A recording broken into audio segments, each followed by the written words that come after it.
We're cat people. This is how every Sunday should begin.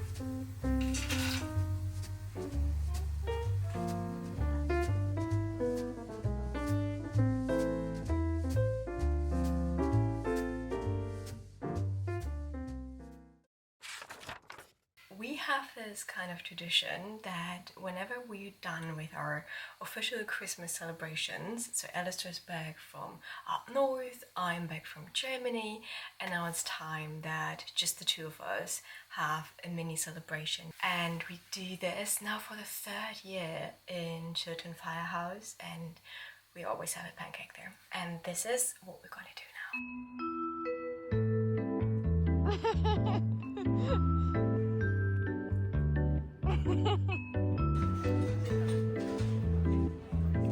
Ready?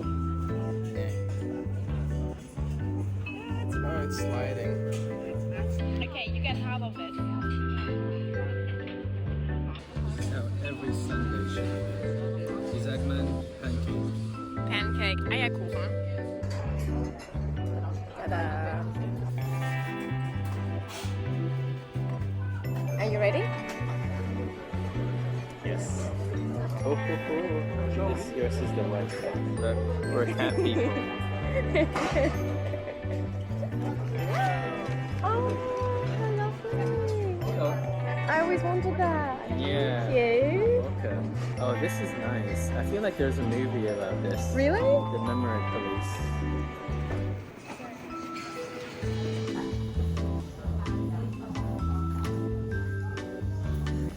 Book of 2025. Disappointing information. Always big. That's quite harsh, actually. I heard it's good. It's horrible. I really enjoyed this one here. Girl, woman, other.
Instead of giving you my typical reading update, I thought I'm gonna share with you very quickly my top 7 books of last year. Place number 7, Atomic Habits. So this is a book I love reading in January. Then we have the saddest book I've ever read, and that is of course A Little Life. On place number 5, we have a book that's also not the happiest book, but I love how the main character finds joy in very bleak circumstances, and this is A Tree Grows in Brooklyn.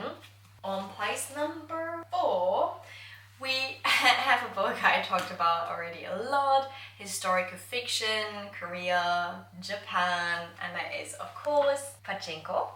On place number 3 was a real surprise for me because I just stumbled upon that book by accident. Historical fiction, 1500 China, and it is Lady Tan Circle of Women. On place number 2, we have a book that I was drawn towards because of the cover. I think it's so beautiful, but it also delivered. It is contemporary fiction and it's a debut novel, so I cannot wait to read more from that author. And this is, of course, Mongrel.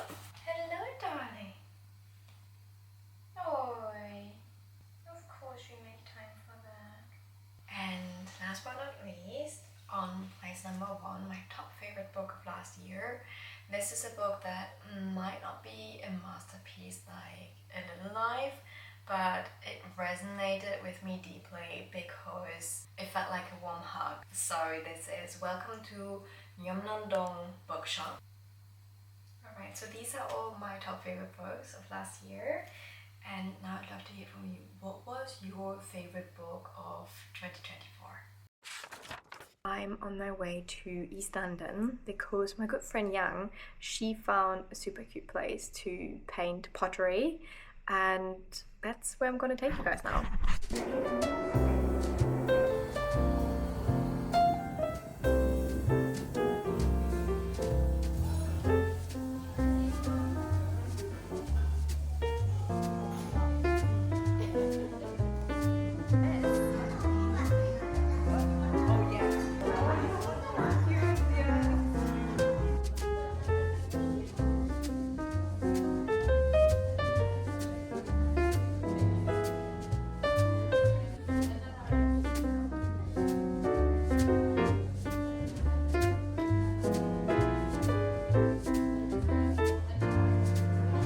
This is actually so much fun.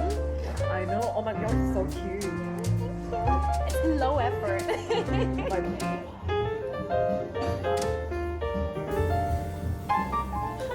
I had the feeling the time went by just like that, so quickly. Train at platform 2 is for man. Oh, that's my train. Anyway, the session, that was really cool and I would definitely come back. So it was just so lovely being in a flow state, and yeah, I also like the plate.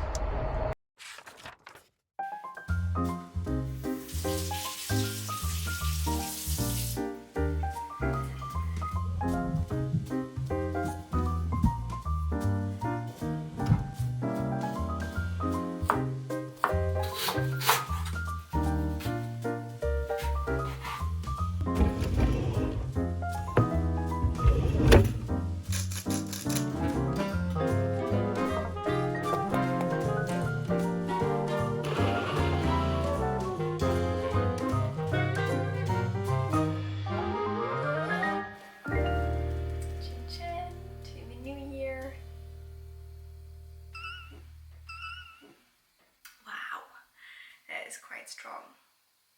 I write myself a letter at the end of every year, and then I respond a year later. In that letter, I focus on the main topics for the year. Last year, my topics were health, that is always super important to me, and growth.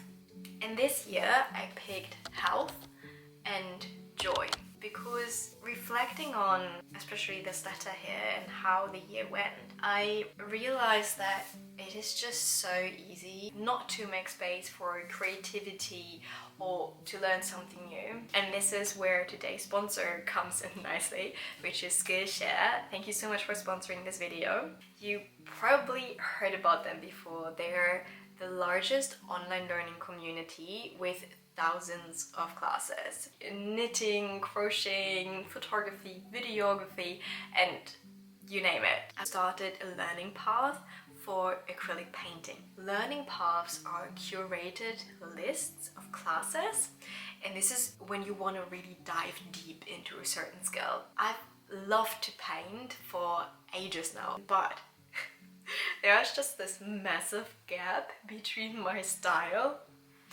and my skills. And in this year I wanna bridge that gap. Before I forget, for the first 500 people who click the link down in the description box, you will get 1 month free Skillshare.